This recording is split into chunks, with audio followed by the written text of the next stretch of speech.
Benoît Magimel ne chôme pas au cinéma, si est-il le moins que l'on puisse dire. Après Revoir Paris, Jack Mimoun et Les Secrets de Valverde incroyable mais vrai tous sortis cette année, l'acteur français est à l'affiche de Pacification, tournant sur les îles d'Albert Serra.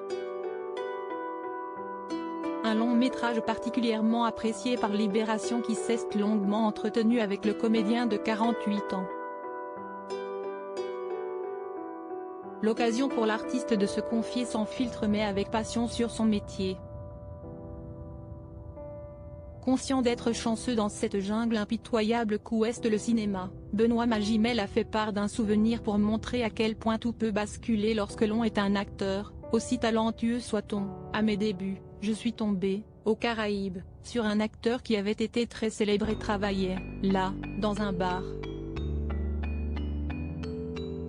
J'ai pris conscience que si tout ça s'arrêtait d'un coup, comme pour lui, j'allais très mal le vivre.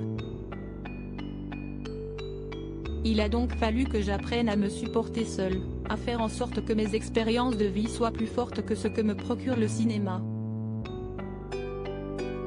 Acteur qui a démarré très tôt sa carrière en explosant dans la vie est un long fleuve tranquille à 13 ans, il a réussi à se maintenir comme une valeur sûre du cinéma français, en osant différents genres. Primé à 26 ans pour La pianiste de Michael Haneke, César du second rôle dans La tête haute en 2016 puis récompensé encore une fois en 2022 pour De son vivant, le comédien a su durer dans un milieu où l'on peut rapidement se faire oublier. Dans sa vie privée, celui qui est père d'Anna, dont la mère est Juliette Binoche, et de Ginina, qu'il a eu avec Nikita Lespinasse, est en couple avec Margot Pelletier qu'il a épousée en 2018.